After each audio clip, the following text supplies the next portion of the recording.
li qegħdin issegwuna minn ġodjarkom fuq l-istazzjonijiet One kif ukoll permezz tal-paġna ta' Facebook tal-Partit Laburista. Din tal-lum hija l-ewwel attività wara diversi xhur minħabba il-pandemija tal-COVID-19.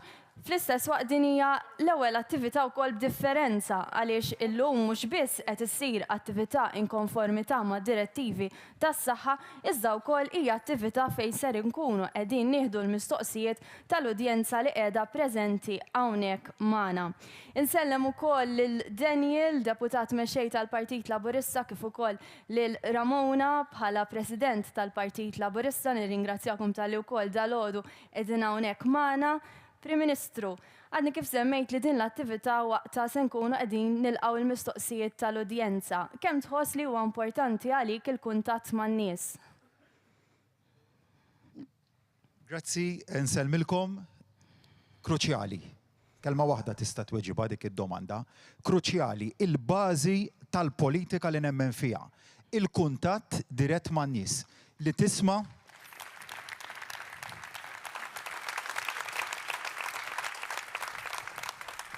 tisma' mingħand in-nies u li taġixxi fuq dak li jgħidulek. U dan huwa appell li llum iktar minn qatt qabel jibqa' importanti. Ejja nibqgħu partit viċin in-nies. Partit li l-messaġġ tan-nies jaġixxi dwaru li jifhem il-bżonnijiet tan-nies, li jifhem il-bżonnijiet taż-żgħir ta' min jista' l-inqas fis-soċjetà tagħna li niltaqgħu ma' min jgħid f'kull settur tas-soċjetà. Imma li fuq kollox ma ninsew qatt illi il-bażi ta' partit politiku jibqgħu l-eruq tiegħu li huma n-nies, in-nies. U ma nagħmlu qatt l-iżball kruċjali illi niddistakkaw ruħna minn dak li jgħidu n-nies. Dan hija messaġġ illi sħaqt fuqu kemm ili fil-politika u rrid nibqa' nwasslu bħala l-messaġġ ewlieni tal-politika li nemmen fiha. Grazzi. Se nibdew issa billi nieħdu l-mistoqsijiet minnkom l-udjenza, min għandu xi mistoqsija jekk jogħġobkom. Nistgħu ngħaddu għall-ewwel mistoqsija. L-għodwa tajba, Prim Ministru, l-għodwa tajba dawk kollha din magħna kemm fuq hawnhekk u kemm fuq il-mezzi ta' komunikazzjoni. Jiena Charles Zerafa u trabbejt familja dejjem sentimenti xellugin. Għax fija raw il-Partit Laburista, il-partit li jgħin l-żejr u l-batut. Dan dejjem għamlu anka fi żminijiet diffiċli. Iż-żminijiet jinbidlu u n-nies jinbidlu wkoll. U għatajjeb il-Partit Laburista jinbidel, ikompli jinbidel biex jibqa' viċin in-nies kif qal tajjeb il-Prim Ministru, kif ukoll ma jġilux fil-ġralu l-Partit Nazzjonalista, fil-glorja u fil-istat li jinsab fih illum. Allura, Prim Ministru, tatina garanzija li l-Partit Laburista ħajqa il-Partit tal-Ġustizzja Soċjali u li jibqa' jgħin liż-żgħir il-fqir u l-batut? Grazzi. Nieħdu mistoqsija oħra u mbagħad ikun jista' jwieġeb anke l-Prim Ministru. Hawnhekk, please.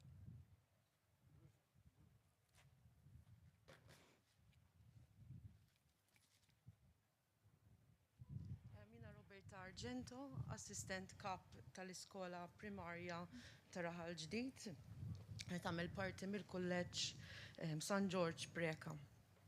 Matul din il-ġimgħa assistejna għadħul fl-iskejjel dħul parzjali fl-iskejjel primarji u sekondarji u b'sodisfazzjon ngħid li dan sar b'mod mill-aktar mexxej. Grazzi anke għal-kooperazzjoni ta' kulħadd involut. Ovvjament, iħu gost tara id-dak il-wiċċ ferħan ta' tfal li reġgħu iltaqgħu ma' sħabhom. Anka il-mod, innotajna l-mod kif kulħadd osserva ir-regolamenti, speċjalment it-tfal żgħar li ma kienux obbligati ovvjament jilbsu il-visor u l-maskra ma b'mod naturali dawn osservaw ir-regolamenti. Ovvjament dan anka għat-taħriġ li jingħataw mid-dar. Nixtieq hawnhekk anke nirringrazzja lill-istaff kollu tal-li mar barra minn triqtu sabiex ir-ritorn lura lejn l-iskejjel ikun wieħed f'ambjent sikur. Waħda mill-isfidi li qegħdin niffaċċjaw bħala SLT hija dik tal-attendenza mhux obbligatorja li tista' anke tagħti lok għal abbuż mis-sitwazzjoni. Jien hawnhekk m'iniex qed nirreferi għal dawk it-tfal li forsi huma vulnerabbli, imma għal dawk li jagħmlu hekk għal ħabba biża' jew anke minħabba traskuraġni. Għal da instaqsi, bliema mod il-Gvern se jkun qed jindirizza din l-isfida li qed ngħixu fiha sabiex l-iżvilupp psikoloġiku, emozjonali u soċjali tat-tfal nibqgħu niggarantuh.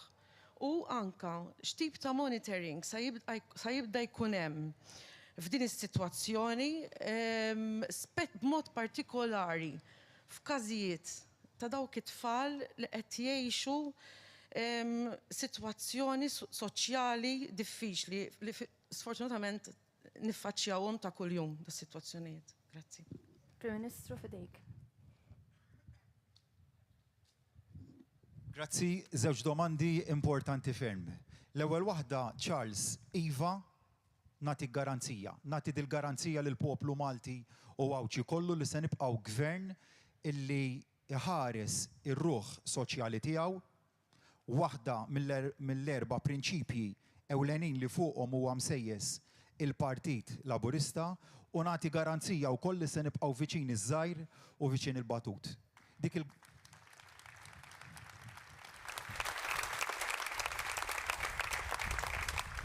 il-garanzija iżda ma tingħatax biss bil-kelma.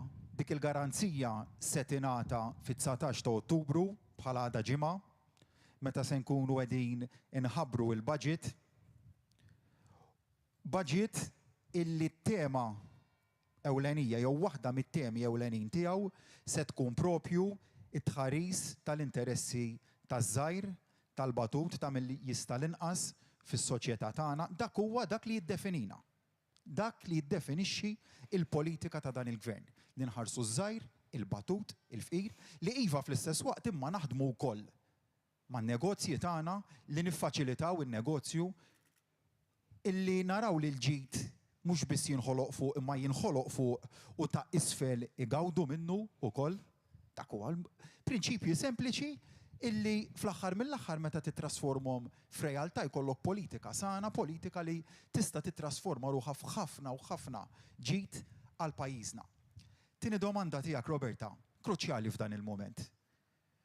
Mument illi fih it-tfal tagħna qegħdin jirritornaw lura lejn l-iskejjel wara li kellna ftuħ partikolari. Kien ftuħ illi kien wieħed gradwali, arranġament li wasalna liħ wara diskussjonijiet intensivi fost oħrajn mal-MUT, ma' stakeholders oħrajn li jaħdmu fis-settur.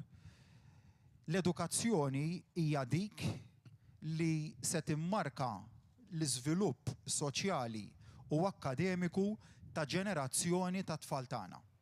Hawnhekk qed nitkellmu dwar l-iżvilupp ta' ġenerazzjoni sħiħa ta' tfal li nistgħu nitilfuhom jekk nieħdu deċiżjonijiet ħżiena, jew nistgħu f'dan il-mument partikolari ngħidu li minkejja kollox ipprovdejnilhom l-aqwa għodda għall-iżvilupp tagħhom. Ejja ma nċekknux l-importanza tal-edukazzjoni. Issa nifhem iva, Roberta, naqbel miegħek li jista' jkun hemm min jabbuża mis-sitwazzjoni u nagħmel distinzjoni bejn min għandu l-biża', nifhem li hemm ġenituri li għandhom il-biża'.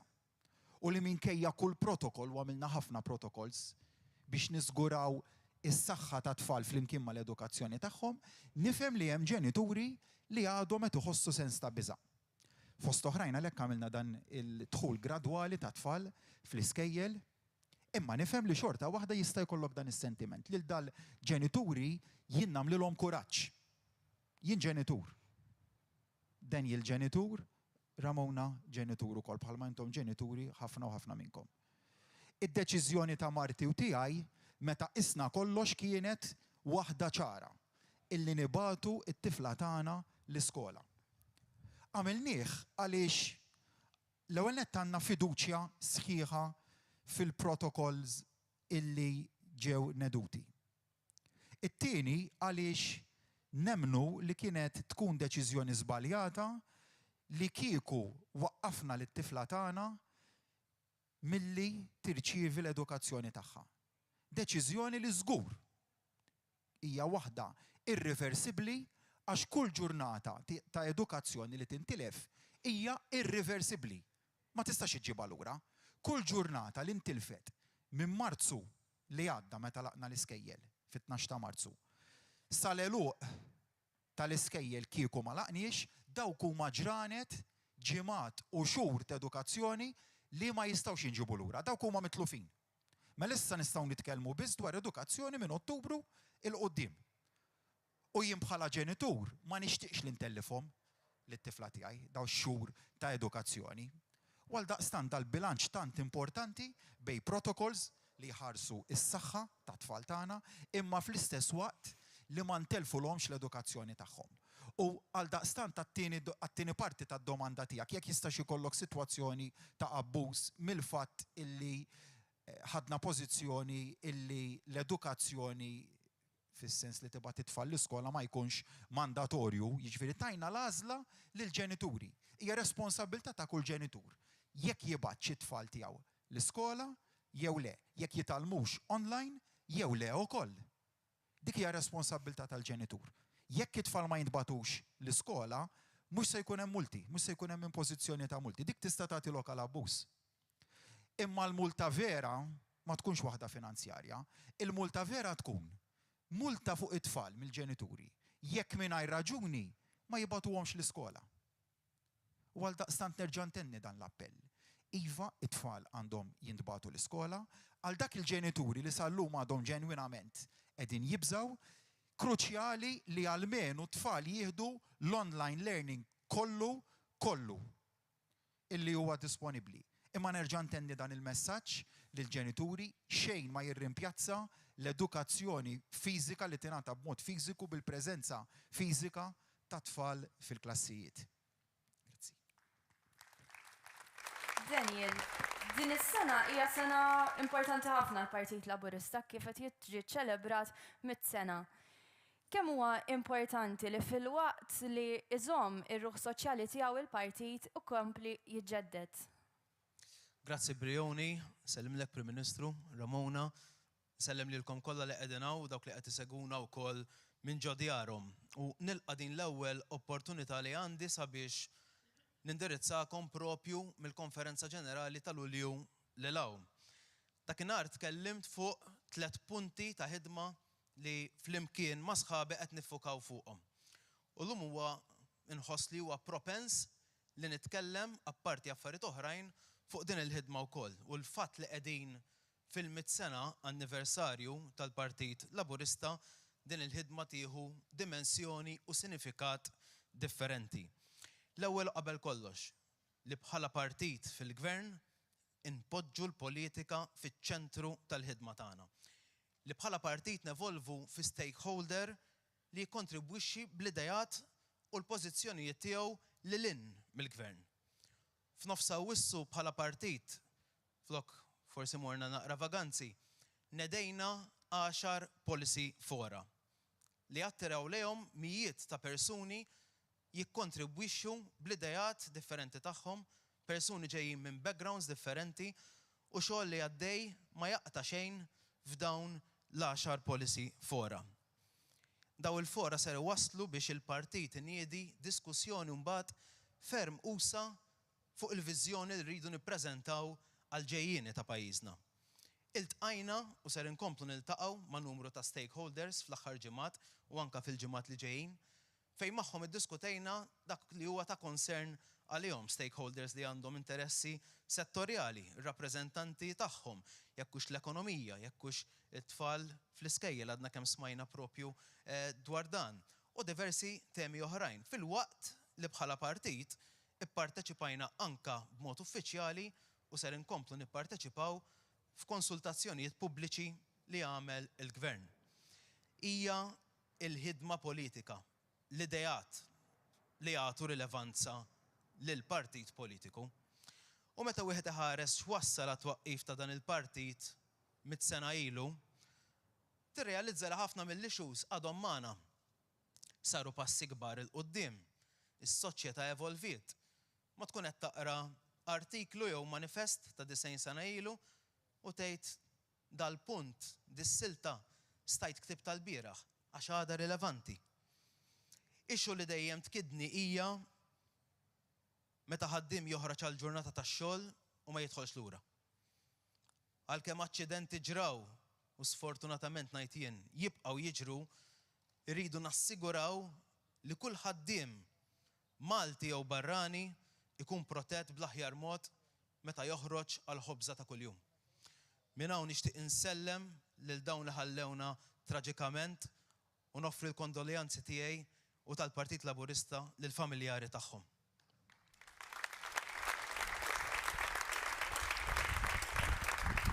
Matul dan il-100 sena, issues bħall-identità nazzjonali ta' pajjiżna, ta' poplu li ħadem biex wara sekli ta' ħakma imexxi pajjiżu. Ma l-identità norbot il-lingwa li nemmen li ma napprezzawx biżżejjed kemm ta' qabilna iġġieldu u ħadmu biex Malta għandna il-sien uniku. Aw kontinenti għas għandhom lingwa tagħhom u aħna blata żgħira li għandna l-sien tant vast u sabiħ. Qegħdin nagħtuh biżżejjed imma importanza dan l-sien li tfal tagħna qed inħeġġuhom japprezzaw il-lingwa Maltija flimkien iva ma' lingwi oħrajn. U meta nsemmu l-identità, ġieli nisma' argumenti marbutin mal-immigrazzjoni. Fl-istess ħin nirċievu kritika mant persuni ġenwini ta' twemmin xellugi li ma jaqblux forsi mal-mod kif niddiskutu, kif tiġi tackle din l-issue. Qabel xejn u din anke fil-policy forum il-tenfisi li tkun hemm, irid ikollna distinzjoni netta bejn l-immigrant u l-immigrazzjoni. L-issue tal-immigrazzjoni u l-immigrant. L-immigrant huwa bniedem, persuna umana bħali u bħalkom. Li rridu nittrattaw bl-aħjar mod possibbli kif aħna nistennew li ħaddieħor jittratta lilna. Jiena naf li forsi ma kontx popolari, meta forsi uħud semgħu nofs dak il għadt f'konferenza ġenerali tal-partit, meta li ir-razziżmu u l-valuri ta' dan il-partit ma jistgħux joqogħdu fl-istess sentenza. Qed ukoll iżda, u di importanti ħafna, li ma jfissirx li minnu konċernat fuq l-issue tal-immigrazzjoni intuħ timbru li huwa razzist. U ħafna drabi dik il-problema li meta niġu biex niddiskutu nagħmlu kawlata u nħallu l-emozzjonijiet jiġru bina. L-immigrazzjoni illegali bħala issue hija xi ħaġa differenti. Mhijiex sfida ta' Malta, mhijiex sfida tal-Ewropa, hija sfida tal-umanità. U l-pożizzjoni qiebsa li ħall-gvern hija ntiża biex tattakka is-sistema organizzata ta' traffikar uman li waslet ma ninsewx biex eluf kbar ta' ħajjiet intilfu. Għalija solidarjetà ma tfissirx li jkunu salvati n-nies mill-għarqa. Qasem diskussjoni dwar dak huwa obbligu mhux li joħroġ minn trattat Ewropew jew internazzjonali, dak obbligu uman tagħna kollha kemm aħna. Għalija solidarjetà ma tfisser li ħajja daw il-persuni ma titpoġġiex fil-periklu mill-kriminali in the first place. Dik hi solidarjetà. Solidarjetà għalija tfisser li qed l-Ewropa għandha bżonn l-immigrazzjoni ikun hemm channels u proċeduri sura ta' nies u mhux jirkbu fuq dingi nofsu merreq, dik mhux solidarjetà. U għalhekk naqbel mal-ħidma li qed jagħmel il-Gvern Malti li permezz tal-Prim Ministru Robert Abela qed iwassal messaġġ ċaru tont li s-soluzzjoni primarja qiegħda fix-xtut tal-Libja u fil-kontinent Afrikan. Ma jistax ikun li tibqa' teżisti politika li tagħti inċentiv għat-traffikar uman. Fil-waqt li minn hawn intenni l-Partit Laburista ħajkun parteċipi fil-proċessi ta' konsultazzjoni pubblika, inkluż dak imniedi mill-kollegi Rozjen u Alex aktar kmieni din il-ġimgħa sabiex tiġi miġġielda l-intolleranza, ir-razziżmu u l-ksenofobija f'pajjiżna. Hemm ħafna xtejt fuq dan is-suġġett iżda l-ħin ma jippermettix. Punt ieħor li qajjem f'Lulju kien li nġeddu l-istrutturi tal-partit. Kelli timeline ċar qudiemi li flimkien ma' sħabi konċert li nistgħu nilħquh, iżda ċirkostanzi tal-pandemija ma permettux li l-kalendarju intensiv tal-laqgħat li kellna jsir.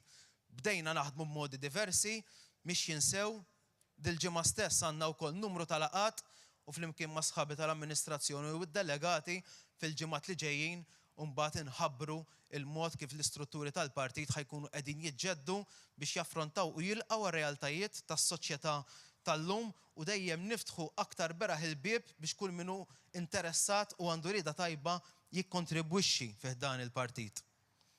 L-aħħar punt li kont enfasizzajt fuq huwa li nsaħħu l-kunċett ta' moviment.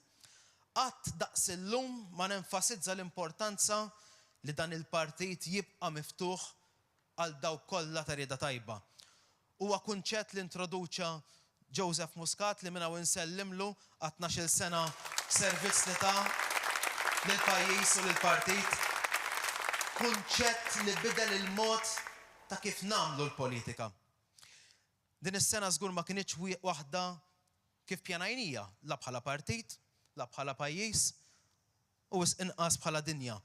Iżda nħarsu ftit lejn dak li għamilna bħala pajjiż taħt it-tmexxija ta' Robert Abela fl-aħħar xhur u nemmen li għandna biex inkunu tassew kburin. Għax dan il-pajjiż kellu tmexxija għaqlija fl-aħħar snin, il-gvern seta' jintervjeni sabiex ġew salvati eluf ta' għexieren ta' impjiegi tal-familji Maltin u Għawċin. Bħala għada ġimgħa, referi għall-Prim Ministru, għandna l-budget. Jien xfih ma nafx imma drajt li nista' noqgħod fuq kliemu. Ħajkollna budget tajjeb. Ħajkollna budget tajjeb xprunat mill-valur tal-ġustizzja soċjali kif spjega l-Prim Ministru u m'għandix dubju li se jkun budget li ser jkompli jagħti fiduċja u konfidenza lis-setturi kollha tas-soċjetà Maltija. Ħadd ieħor qed jgħidilna li Malta fl-aħħar snin kellha mudell ekonomiku mhux stabbli. Qed nikkwota. Mhux stabbli meta kellna l-akbar tkabbir fl-Unjoni Ewropea sena wara sena, mela x'kien mudell ekonomiku stabbli? Il-mudell tal-amministrazzjoni preċedenti li wassal biex pajjiżna kien fi proċedura ta' deficit eċċessiv. Daw is-7 snin fissru ġid bla preċedent għal dan il-pajjiż. Ġid li bih Malta tista' tilqa' u qed tilqa' għaċ-ċirkostanzi li qed ngħixu bħalissa. Kieku ħadd ieħor nixtieq nara ħadd ieħor minn fejn kien isib mijiet ta' miljuni mhux previsti biex jiġu investiti fis-settur tas-saħħa, mijiet ta' miljuni dirett fi bwiet il-familji u l-ħaddiema Maltin u Għawċin għax l-industrija li jaħdmu fiha għaddejja f'diffikultà. U hawn nirreferi għad-domanda tiegħek, Charles. Biex tgħin lil min qiegħed f'diffikultà, biex iddaħħal miżuri li jinċentivaw il-mobilità soċjali, biex issaħħaħ il-pensjonijiet, biex tiġġieled il-faqar, biex issaħħaħ l-edukazzjoni, biex ninvestu fl-infrastruttura u biex nagħtu support fost oħrajn lil persuni b'diżabilità, iċ-ċavetta hija l-ekonomija. Li jkollna ekonomija b'saħħitha għax biex inqasmu l-ġid l-ewwel irridu noħolquh. U għalhekk nagħlaq b'appell. Ejja nkunu saqajna mal-art u nħarsu l-qudiem b'ottimizmu. Jien ottimist iva. Kelli momenti fejn kwetajt, mela le, bħal kulħadd. Iżda meta rajt il-budgets li nieda l-gvern aktar kmieni din is-sena, bħala ċittadin qed Malta b'Robert Abela fit-tmun qiegħda f'idej tajba u l-futur huwa wieħed garantit. Ejja nħarsu l-qudiem, nieħdu ħsieb saħħet xulxin, din il-pandemija tgħaddi u Malta trid tkun preparata biex taqbad ir-rankatura tal-ħolqien tal-ġid u nassiguraw li dak il-ġid jitqassam bl-aktar mod ġust għand kulħadd. Nirringrazzjakom.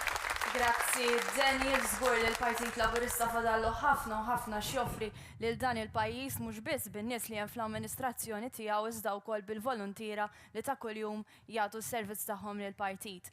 Ramona, se norbot ftit ma' suġġett li konna qed niddiskutu qabel. Inti bħala ġenitur ta' tifla tfal kemm xejn forsi iżżar ukoll minn dik tal-Prim Ministru, kemm tħoss li huwa importanti li inti tfal tiegħek tibagħthom għall-iskola mhux biss għall-importanza akademika iżda wkoll għall-iżvilupp soċjali tagħhom.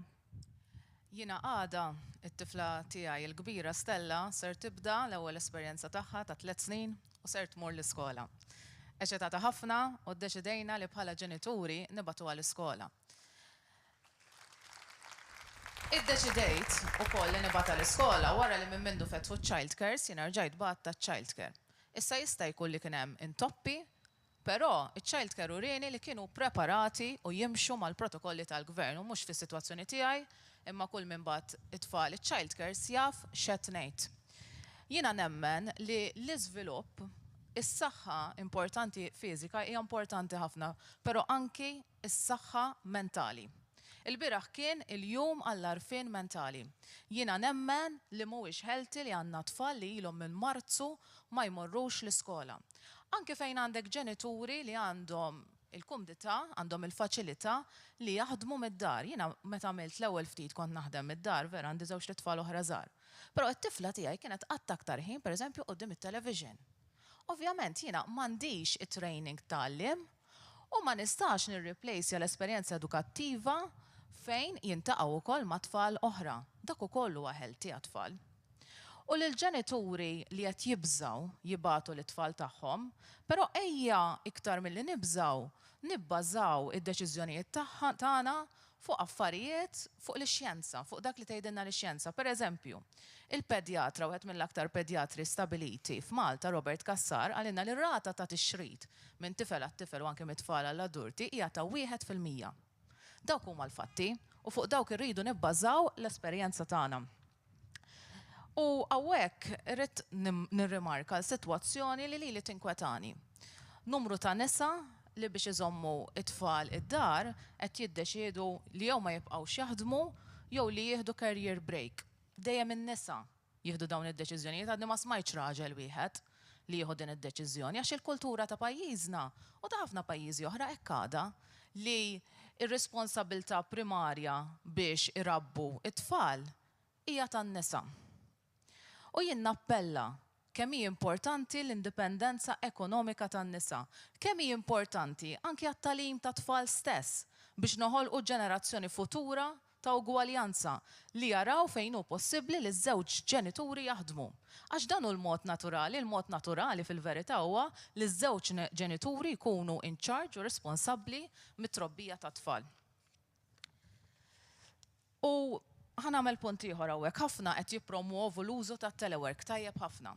Però nappella hawnhekk li ta' min isir studju, min qed juża l-aktar it-telework u għal xiex qed jintuża l-aktar it-telework.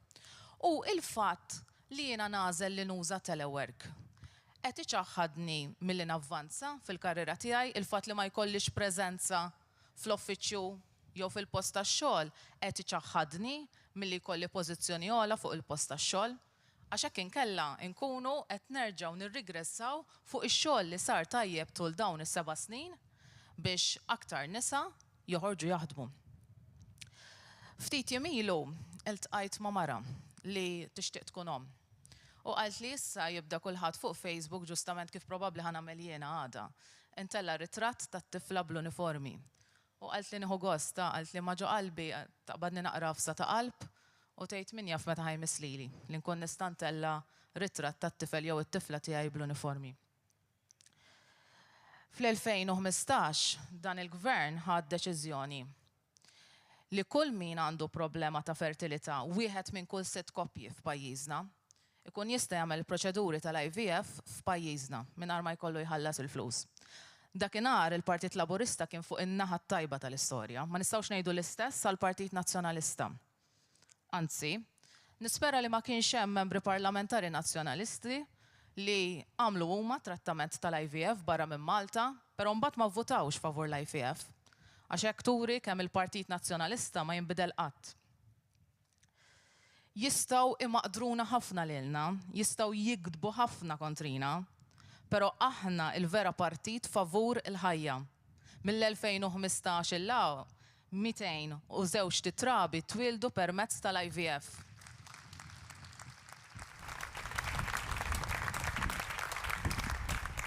Dan huwa xieda dawk il-202 titrabi huma xieda ta' kemm il-Partit Laburista huwa il-moviment tal-ħajja.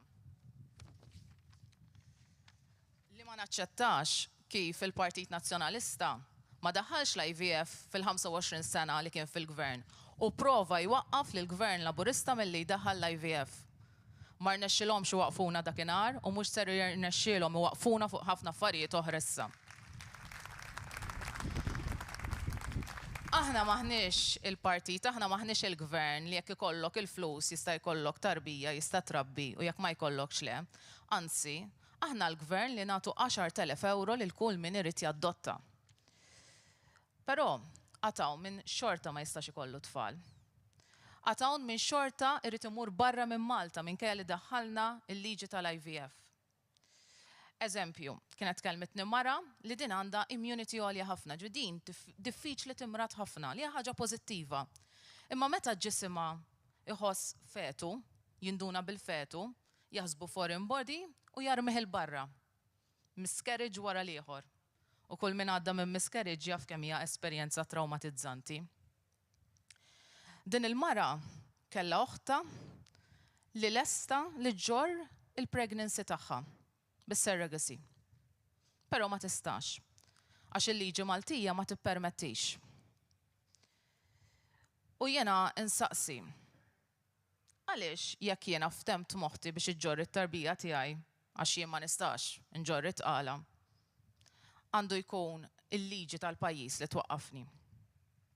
U hawn ser infaħħar il-ferat tagħna, il-veterani, l-idejat, il-forum Żgħażagħ Laburisti u n-nisa Laburisti li propja kienu huma li suġġerixxu biex jibda studju dwar is-surrogacy f'pajjiżna.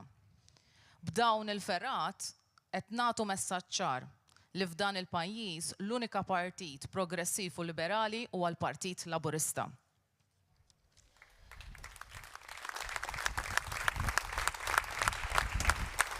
Jiena nżid ukoll li hemm bżonn f'sitwazzjoni ta' IVF ta' pre-genetic diagnosis testing li jiġifieri rrid niċċara din hija l-opinjoni personali tiegħi. Li jiġifieri li fejn għandek embryos li mhumiex viabbli li qatt mu se waslu għal tqala, dawk l-embryos jiġu studjati biex jiġu evitati miscarriages u nerġa' ngħid min għadda minnha, ikun jaf xi trauma tgħaddi minnha. U anki f'sitwazzjonijiet bħal Edward syndrome fejn twassal sal-aħħar ta' tqala imma il-baby ma jistax jgħix aktar minn 8 ijiem.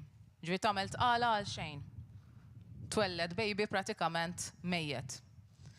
U naħseb hawn irid ukoll ikun hawn studju f'dawn l-embryos li jkunu ħajjiġu impjantati f'nisa li jkunu għaddew minn ħafna taqtih ta' qalb biex jinqabdu pregnant biex nevitaw li jkollhom miscarriages. Fil-100 sena tal-Partit Laburista ħarsu lejn l-istorja ta' dan il-partit. U tindunaw li d-deċiżjonijiet kuraġġużi biex Malta ssir iktar liberali u aktar progressiva dejjem ittieħdu minn dan il-partit. Illum aħna moviment qed nilqgħu aktar nies fih danna u ser inkomplu nilqgħu aktar nies fih danna. Lil dawn in-nies aħna ngħidulhom li ser inkomplu nkunu l-xprun għal bidliet radikali li għandna bżonn. F'dawn l-aħħar ġimgħat l-FZL issuġġeriet ukoll biex jibda studju dwar l-użu personali tal-kannabis. Biex min juża l-kannabis biex min irid ipejjeb joint ma jkollux imur antitraffikant. Għax nafu x'jiġri meta żgħażagħ tagħna jmorru antitraffikanti biex ipejpu joint u għalhekk hemm bżonn dan l-istudju. In-nisa Laburisti qalet li wasal żmien ukoll li nirrevetu l-liġi tad-divorzju. Illum il-ġurnata biex tieħu divorzju għandek bżonn 4 snin li tkun ilek separat. Kull min jaħdem il-qorti jafu naħseb jista' jirraġuna kemm din il-liġi għadha tagħmel sens. U għalhekk fil-100 sena ta' dan il-partit nemmen li kien dejjem il-Partit Laburista li wera verament xi tfisser li tħobb lil kulħadd l-istess, li tagħti drittijiet u baqalna ħafna aktar x'namlu. Aħna nistgħu wedukom ħaġa. Anki jekk inkunu kritikati mill-istess forzi tradizzjonali ta' dan il-pajjiż, l-istess forzi li jnaqdu flimkien forsi jieħdu xejra differenti imma dejjem huma l-istess jibqgħu, maħniex ser nibżgħu li nkunu dak il-partit, il-moviment mibni madwar il-Partit Laburista li jibqa' l-unika wieħed liberali u progressiv f'pajjiżna. Grazzi. Grazzi Ramona, naddu issa biex nilqgħu żewġ mistoqsijiet oħra minn nies preżenti hawnhekk magħna, min għandu xi mistoqsija jekk jogħġobkom.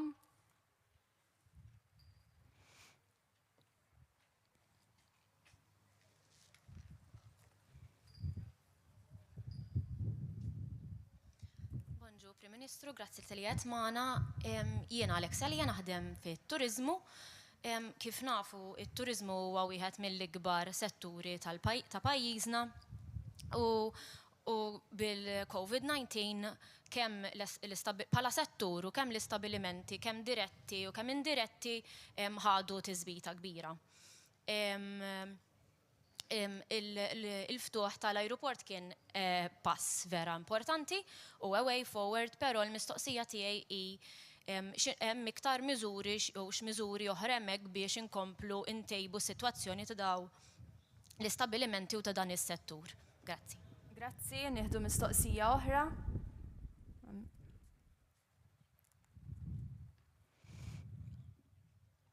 Good morning, insellimlek, Onorevoli Prim Ministru, il-panel, n-nies hawnhekk u telespettaturi ta' dan l-istazzjon. Jgħat hawnhekk nirrappreżenta il-Meeting Point Hotels Management Malta Limited li huma l-operaturi tal-Labranda Riviera Hotel il-Marfa kif ukoll fil-pożizzjoni tiegħi bħala Operations Manager. Nixtieq nitkellem fuq il-wage supplement li għalina kienet ta' sosten kbir meta ġiet introdotta fl-24 ta' Marzu wara li jingħala l-ajruport u ovvjament kien hemm restrizzjonijiet fuq il-moviment tan-nies lokali. Aħna ħadna l-opportunità, aħna ma waqqafna lil ħadd, ma tajniex sensi, ma minnix nies redundant, però ħadna l-opportunità li namlu ċertu xogħol ta' maintenance, żammejna ma' regolamenti bħala numru ta' nies li kellna jaħdmu flimkien u ippruvjajna s-servizzi tagħna. Issa, ovvjament, il-supplement kienet ta' għajnuna kbira wkoll fis-sajf, meta wieħed jiftakar li l-istaġun tas-sajf is-soltu jkun l-istaġun fejn aħna nagħmlu il-profitti tagħna. Ovvjament das-sajf ma kienx daqshekk busy, però das-supplement għejna biex nibqgħu nżommu l-istaff tagħna. Bħala kumpanija ħadna d-deċiżjoni li fix-xitwa li ġejja nżommu l-lukanda miftuħa. U ovvjament li tħabbar li l-wage supplement ħad kompli tingħata huwa ta' inkoraġġament kbir għalina u għall-istaff tagħna. Nixtieq insaqsik mistoqsija li nispera li ovvjament ma tiġrix, però fil-każ li il-pandemija tibqa' għaddejja. Il-wage supplement huwa ta' peace għall-gvern u għall-pajjiż. Il-gvern għandu xi alternattivi oħra jew jista' jibqa' għaddej b'dan il-wage supplement? Nirringrazzjak. Grazzi, Prim Ministru. Grazzi lilkom ta' żewġ domandi, grazzi Alexia. Ħanibda bid-domanda tiegħek. It-turiżmu kien għadu u se jibqa' backbone importanti tal-ekonomija tagħna. Pajjiżna għandu l-karatteristiċi naturali li jiġbdu ħafna turisti lejh, turisti wkoll ta' kwalità li qegħdin nagħtuhom u nofrulhom prodott tajjeb għalhekk il-ħtieġa li nkomplu nsaħħu l-infrastruttura ta' pajjiżna, l-infrastruttura mhix biss it-toroq, hija t-toroq u għall-ambjent ukoll, l-importanza tal-ambjent f'pajjiżna. Dak kollu illi madut flimkien jagħti kwalità ta' ħajja aħjar lill-poplu tagħna u livell ta' għajxien aħjar. Imma wkoll iservi sabiex Malta tibqa' attrazzjoni ewlenija għat-turisti li jiġu minn madwar id-dinja kollha. F'dawn l-aħħar xhur kif għadt tajjeb inti Alexia, ir-realtajiet ta' madwarna, ta' madwar id-dinja kollha waslu biex il-wasliet ta' passiġġieri f'pajjiżna naqsu. F'Marzu li għadda ħadna id-deċiżjoni li nagħlqu l-ajruport għalaqnieh tista' tgħid kompletament ħlief għal eċċezzjonijiet speċifiċi. Pajjiżi oħra marru f'direzzjoni differenti jew direzzjoni kemm xejn differenti. Aħna milniha għaliex dakinhar fimna illi l-prijorità kif għadha llum tibqa' is-saħħa tan-nies. Meta rġajna ftaħna l-ajruport imbagħad iżjed il-quddiem kienet deċiżjoni wkoll fejn rajna illi ikun hemm bilanċ bejn is-saħħa tan-nies, l-ekonomija u l-fatt li t-turiżmu iva mhux biss huwa importanti biss għall-lukandi imma għal diversi setturi oħrajn. X'nara li jitriq il-qudiem għaliex id-domanda ewlenija hija triq il-qudiem x'inhi. It-triq il-qudiem hija li nagħlqu l-ajruport, ir-risposta hija le. Ir-risposta hija li jkollna travelling li jibqa' jkun wieħed sikur. U kif tista' tagħmlu dan? Tagħmlu kif qed nagħmluh illum. Billi qed nagħmlu sistema fejn naraw illi kemm jista' jkun ma jkollniex waslit ta' nies illi ikunu infettati.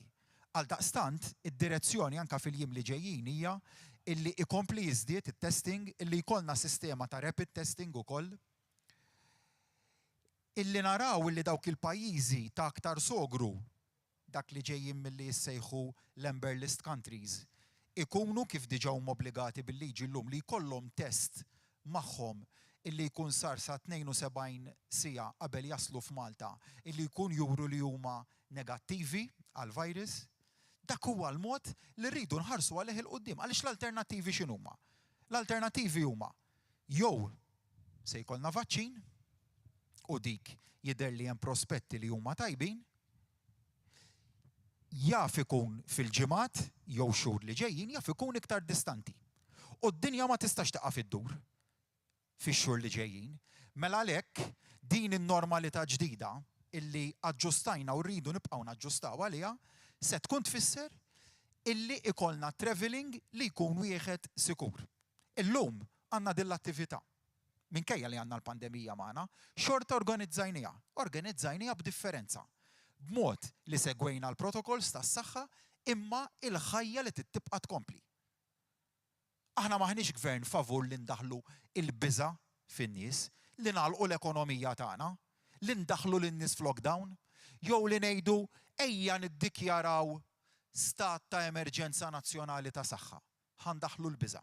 Bil-kontra, aħna nagħmlu dawk il-miżuri li tgħidilna biex nagħmlu is-supretendenza tas-saħħa pubblika flimkien mal-awtoritajiet l-oħrajn tas-saħħa, naraw li jkun hemm infurzar tajjeb u se nagħmel enfasi fuq l-infurzar. L-infurzar se jkun wieħed u b'saħħtu, se jkun iżjed b'saħħtu u se nibqa' nenfasizza fuq l-infurzar b'saħħtu.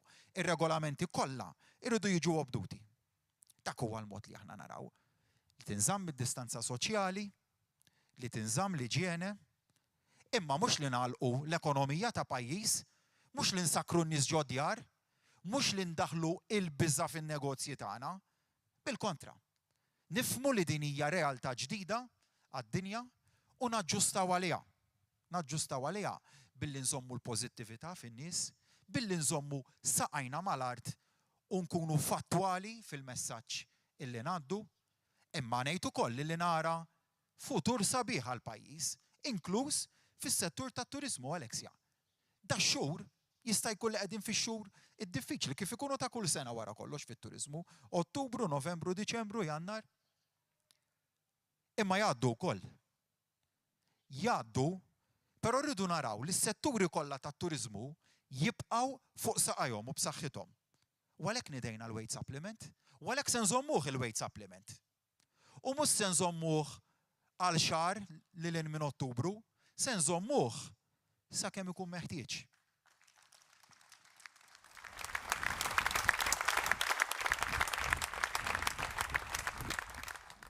Jien konvint illi jgħaddu ftit ta' xhur. Jgħaddu ftit ta' xhur. U l-ekonomija ta' pajjiżna ikollha rebound li tissaħħaħ aktar milli kienet. Fiduċjuż ħafna.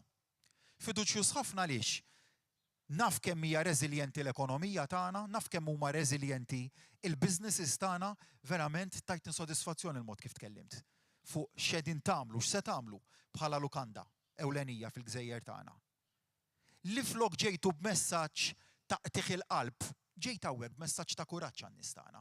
Dik xi ħaġa li vera nammirakom għaliha. U se ssibu il-gvern warajkom.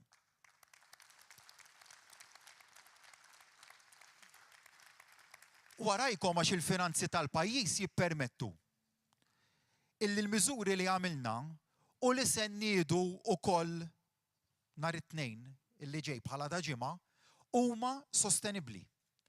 Maħniex qed inħarsu minn Marzu li għadda, ma ħarisniex lejn sitwazzjoni li ħaddum ġimgħa jew ejja ngħidu nippjanaw għal 4 ġimgħat. Le, rajna sitwazzjoni, rajna il-punti short term, imma rajna wkoll li tista' tkun sitwazzjoni li ddum medda ta' xhur.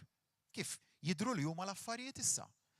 Mela l-viżjoni ekonomika li kellna għal dan il-perjodu ta' pandemija kienet illi ejja naraw li jkollna biżżejjed fil-war chest, infakkar. Il-war chest li konna nsemmu f'Marzu li għadda, ikollna biżżejjed riserva biex ngħaddu mill-pandemija kollha. Tieqaf meta tieqaf. Għalhekk l-importanza li kellna finanzi fis-sod. Frott laqal ta' gvern li f'7 snin kattar il-ġid. Biex jgħidulna kellna ekonomija bla pjan. Konna nniduh kieku l-weight supplement kieku kellna ekonomija li ma tafx fejn sejra. Aħna għandna weight supplement ta' 800 euro fix-xahar għal ħaddiema kollha fis-setturi l-aktar mill-qutin.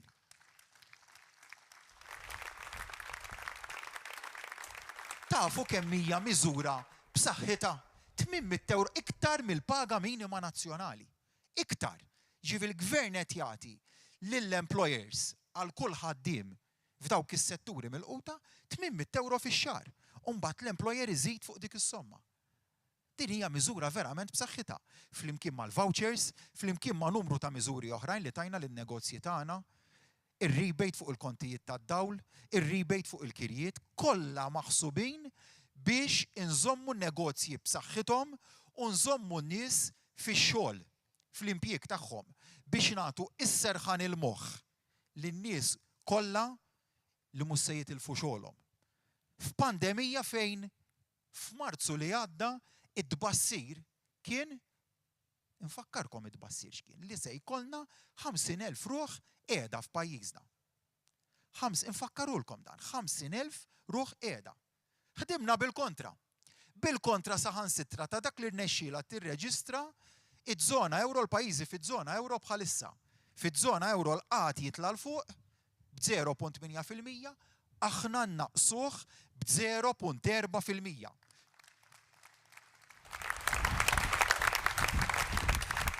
Kull ġimgħa innaqsu il-qat. Kull ġimgħa wara ġimgħa innaqsu l-qat. Fiduċja serħan il-moħħ. Fuq kollox gvern li hu gburi bil-poplu tiegħu. U għal daqstant tad-domanda x'se jiġri fix-xhur li ġejjin? Fix-xhur li ġejjin se nibqgħu nagħtu injezzjonijiet ta' fiduċja lin-negozji tagħna, kif tajna f'dal-aħħar xhur. U nista' nassigurak li dawn l-injezzjonijiet ta' fiduċja, l-injezzjonijiet finanzjarji huma sostenibbli għaliex ħdimna bil-għaqal u bħala rappreżentant tas-settur kummerċjali f'pajjiżna nagħti messaġġ, ngħaddilek messaġġ. Ibqa' xerred dan il-messaġġ ta' pożittività li xerridt illum, inti u sħabek il-gvern se jkun warajkom. Grazzi, Prim Ministru. Żgur li mhux żminijiet faċli, però hija realtà li rridu naddattaw għaliha u li jekk kulħadd bi ftit responsabilità u attenzjoni flimkien mal-miżuri li qed jieħu dan il-gvern żgur li nistgħu nibqgħu mixin il-qudiem b'mod pożittiv. Ngħaddu għall-aħħar set ta' mistoqsijiet mill-udjenza sabiex imbagħad inkunu l-aħħar mistoqsija hawnhekk.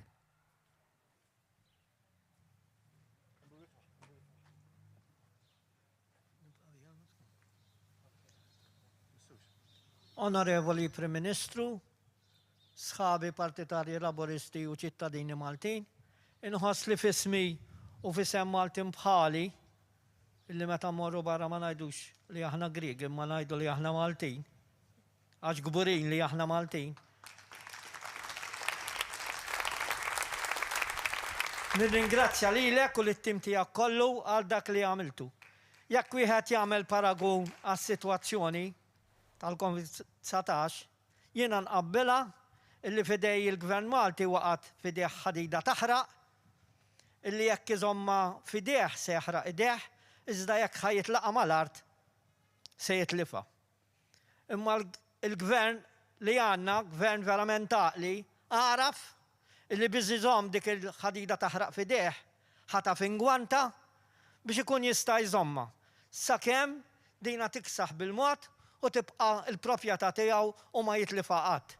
Dik kienet il-paragun li nista' nagħmel jien, illi intom ittakiljajtu l-pożizzjoni b'tali mod illi f'Malta l-ekonomija tibqa' għaddejja għax minn l-ekonomija ma stajniex nagħtu dak li tajna u li kieku ma kienx din l-ekonomija kieku bħalissa ġo pajjiżna hawn straġi sħiħa.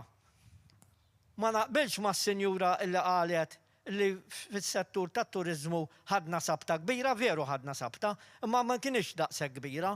Fil-fatt rajna sa dil-ġimgħa stess nies jinvestu f'lukandi kbar miljuni. Investew miljuni. Inti taħseb li kapitalist illi jara li ħajkonna disastru kbir ġo dal-pajjiż jinvesti dawk il-miljuni kollha għaliex. Għaliex nies li huma kapaċi fin-negozju qed jaraw il-viżjoni tagħhom, qed jaraw li taħt dan il-gvern hemm futur u għalhekk jinvestu. Li kieku kien ħajkonna diżastru f'dan il-pajjiż. Qegħdin naqabel ħin ma' fużin bil-ħin. Ħaniprova nkun konċis kemm nista'. Però nerġa' nibda fuq it-tema li bnejt, prosit Prim Ministru, prosit lit-tim tiegħek, ministri, segretarji parlamentari, amministrazzjoni, ħaġa waħda biss nista' nisbet l-attenzjoni. Għanna min f'dipartimenti u f'setturi oħra tal-gvern illi jagħmel il-bsatem fir-roti u jara xi vinta. Sa dal-għodu stess nies li marru biex jieħdu l-injezzjoni kontra l-influenza u għalulhom qegħdin bid-direttiva u l-injezzjoni ma nagħtu. Jiena nappella l dawk il-nurses laboristi illi joħorġu bħal maħriġna aħna meta kien hemm l-istrajk tat-teachers jagħtu l-għajnuna tagħhom ħalli l-moviment jibqa' miex il-qudiem. Nirringrazzjakom. Grazzi, nieħdu l-aħħar mistoqsija, is-Sinjur.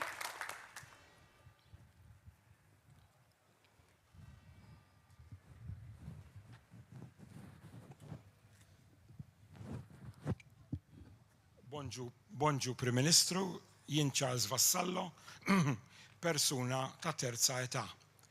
Ħsibijieti bħalissa jinsabu dwar il-pensjoni, l-ħdim tal-eja u jekk din u se tkun waħda adekwata li nżomm livell ta' għajxin kif ukoll li nleħħaq ma' spejjeż li jista' jkolli bħal mediċini.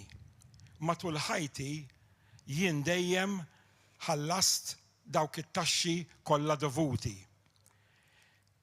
U naf b'anzjani li minħabba li gvernijiet preċedenti għal 20 sena sħaħ naqsu li jinjettaw u jżiedu il-pensjoni dawn kienu anke waqgħu ftit lura.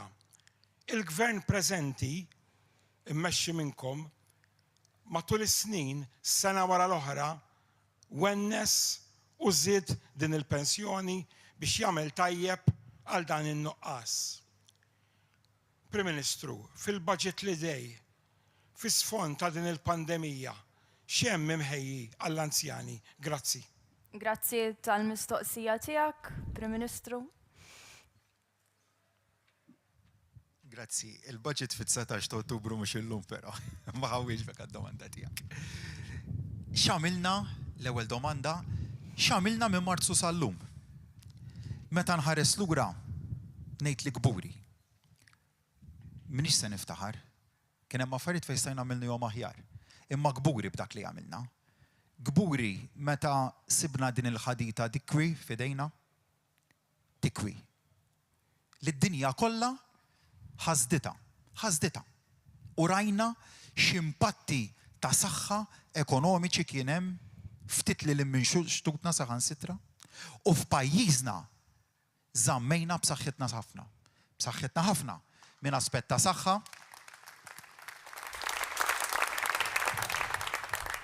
U li żammejna il-ħajja normali miexja l-qudiem.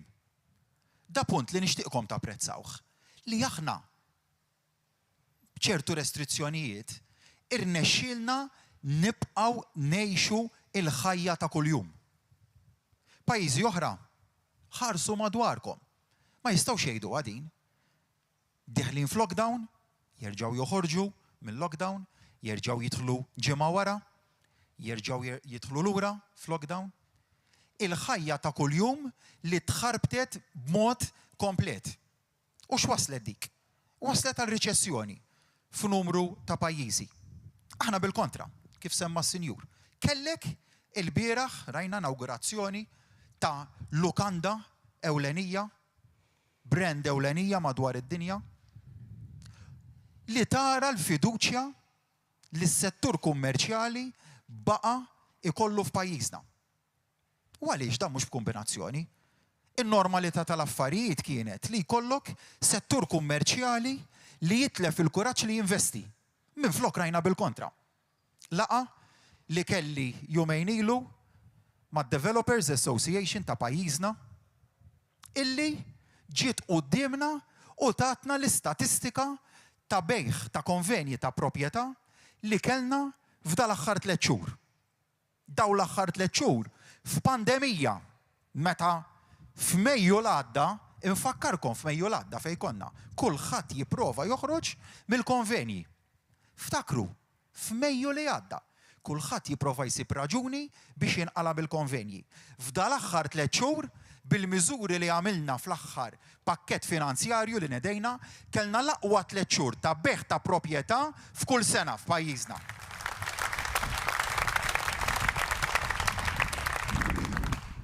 Mill-2013 sal-lum, mhux qed nikkumpara ma' xi sena waħda. Jiġifieri ma l-aqwa snin ta' beħ ta' proprjetà f'pajjiżna, dis-sena kellna l-aqwa 3 xhur ta' beħ ta' proprjetà. F'pandemija fejn l-affarijiet bis-suppost tbassir, kieku mxejna ma' tbassir, kieku tajna qalbna mid-tbassir, u għadna m'hemmx tagħmel dak id-tbassir. 50,000 ruħ qiegħda id-tbassir ta' riċessjoni f'pajjiżna li kelli f'Marzu li għadda, titwerwer tisimgħu. Titwerwer tisimgħu. Qatt ma ċċettajt li nkun immexxi mid-tbassir. U dejjem emmint li bir-reżiljenza tal-poplu tagħna tbassir kapaċi naqilbuh ta' taħt fuq. U hekk għamilna, u hekk se nibqgħu nagħmlu.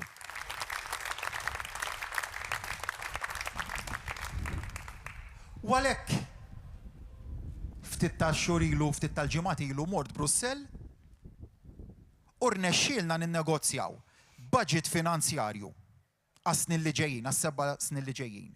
Id-doppju, iktar mid-doppju anzi, ta' dak li nnegozjat amministrazzjoni ta' qabilna fl-2012.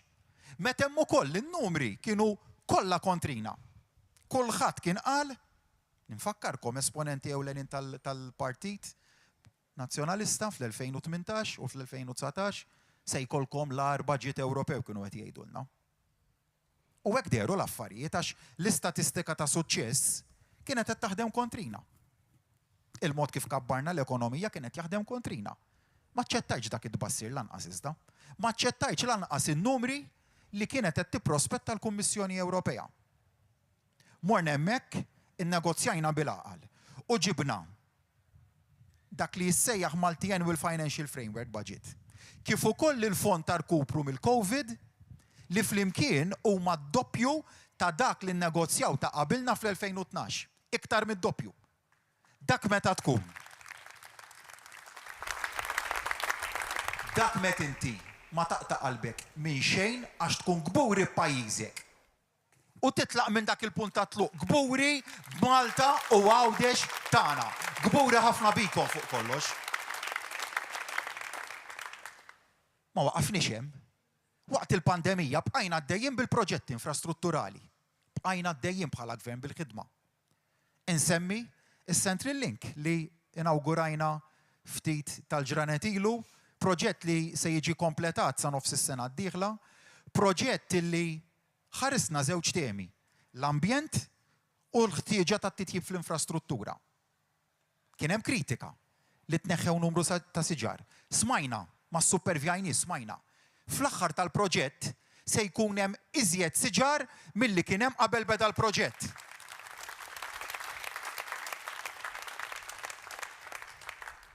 It-tniġġis fl-arja, it-trabfin fl-arja kaġunat mill-emissjonijiet tal-vetturi se jonqos b'66%. Proġett li kellna timelines speċifiċi u se nwasluh sa dak it-timelines. Proġett li ħafna inqas art minn dak li kienet ipproġettat amministrazzjoni ta' qabilna li iva, l-proġett kienet kitbitu fuq il-karta, fil-local plans kien ilu hemmhekk, baqa' fuq il-karta ma. Aħna wettaqnieh. Aħna wettaqnieh. U dik hija d-differenza fundamentali. Ħadd ieħor jitkellem ħafna, jikkritika ħafna, aħna wettqu. Faċli tikkritika, taf kemm hu faċli tikkritika waqt pandemija, tikkritika għaliex taf li inti għandek gvern li qed jiġi rinfaċċat b'sitwazzjonijiet li mhumiex faċli ħbib tiegħi biex issib soluzzjoni għalihom. Allura faċli tikkritika, ma aħna nieħdu d-deċiżjonijiet ta' kuljum. Ta' kuljum hekk se nibqgħu nagħmlu. Maħniex se nkunu gvern li ngħidu le sejrin tajjeb u nieqfu, għada irridu naħdmu ħafna aħjar minn kif qed inkunu llum. U pitada irridu naħdmu aqwa mill-mod kif se nkunu qegħdin naħdmu għada. U l-istess id-domanda jew x'għamil niżjed għalulna illi pajjiż mifni bil-korruzzjoni. Dik jafu jgħidu. Statement li nirreżistih bis-saħħa kollha.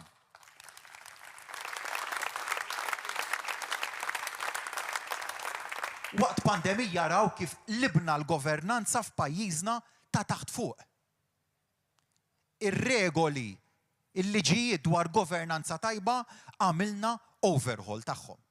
Overhaul li ħadd ieħor qabel l-2013 dejjem għad il-bot minnu. Minkejja li kienu jafu li kien meħtieġ. Kienu jafu li kien meħtieġ. Kienu jafu li kellhom problemi kbar. M'għamlux, ma attakkawhomx il-problemi, tefawhom taħt it-tapit. Min Jannar li għadda, poġġejna bil-qiegħda, għadna li hemm bżonn rajna, analizzajna x'hemm bżonn jsir u għamilnieh. Programm li issa għandna it-timbru ta' approvazzjoni tal-Kummissjoni Venezja, tal-Kummissjoni Ewropea. Għamilna programm ta' riformi f'dal aħħar xhur li verament għandna għax inkunu gburin bih. Ma għamilniex riformi ta' governanza biex ngħidu għamilnihom għax sfurzati. L-istess dwar Manival. Kien hemm set ta' riformi li bir-rapport tal-Manival u mingħajru konna se nagħmluhom. Għaliex nemmnu li pajjiżna għandu bżonn infrastruttura ta' governanza li tkun ukoll taqbel ma' pajjiż modern Ewropew kif inhi Malta llum. Dak għax qed naraw mhux biss Malta tal-lum, mhux biss Malta fix-xhur ta' wara l-pandemija, qed naraw ukoll il-Malta tal-10 snin li ġejjin. Fejn irid nara l-Malta fis-sena 2030, fis-sena 2040, fis-sena 2050. It-targets tal-Green Deal ambizzjużi, nilħquhom. Nilħquhom għax nemmnu li l-ambjent mhuwiex xi ħaġa li nitkellmu dwarha bħala komplementari biss l-affarijiet oħrajn. Le, l-ambjent huwa priorità għalina, priorità b'saħħitha għalina. U dawn huma it-targets li naraw bħala gvern, l-ambizzjonijiet li nitkellmu dwarhom għaliex nemmnu li l-futur tan-nies tagħna irid ikun wieħed aħjar. U għaldaqstant għandi dil-viżjoni pożittiva għan-nies. Għax inħobb lil pajjiżi, punta tluq li titħobb lil pajjiżek biex tmexxi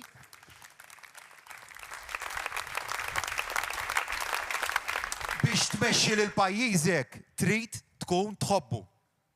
U mhux tmur barra minn xtutek u tistħi tgħid li int Malti, jien gburi li jien Malti.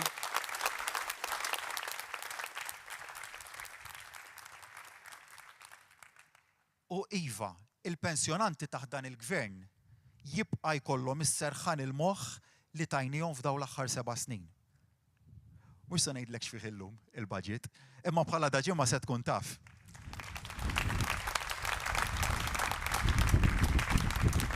U nixtieq li l-ġimgħa ta' wara terġa' tagħmilli din id-domanda. U tara jekk inkunx żammejt kelmti miegħek.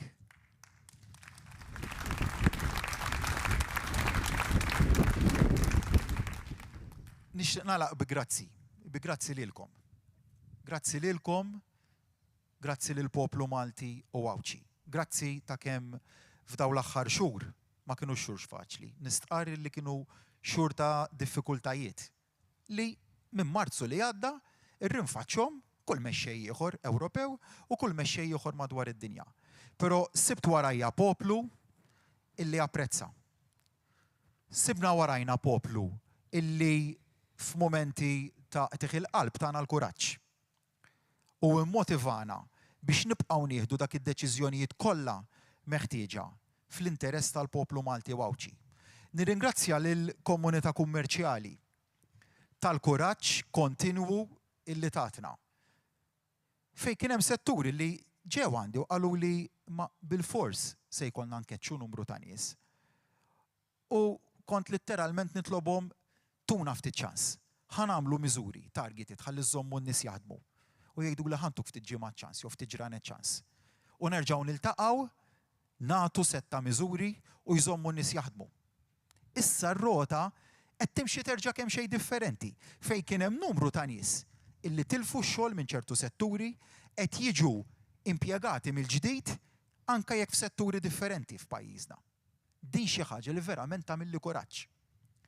Għaldaqstant nitkellem b'dan it-ton ta' pożittività għaliex is-settur kummerċjali dak kollu li għamel magħna f'dawn l-aħħar xhur, dak kollu li għamel għall pajjiż, irridu mpattulu lura.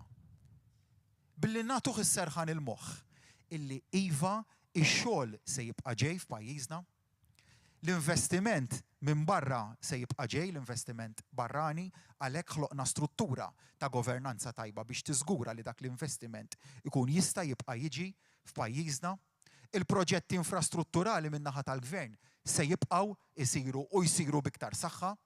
Il-gvern se jibqa' jinvesti fl-infrastruttura, fit-toroq, fis-servizzi oħrajn kruċjali għall pajjiż. Nagħti serħan il-moħħ ukoll, serħan il-moħħ lill-ħaddiema f'pajjiżna, lill-ħaddiema tal-IT, lill-ħaddiema kollha. Għasiret nikklassifika jew nikkategorizza. Serħan il-moħħ li l-għajxin tagħkom, il-ħobża tagħkom se tibqa' garantita.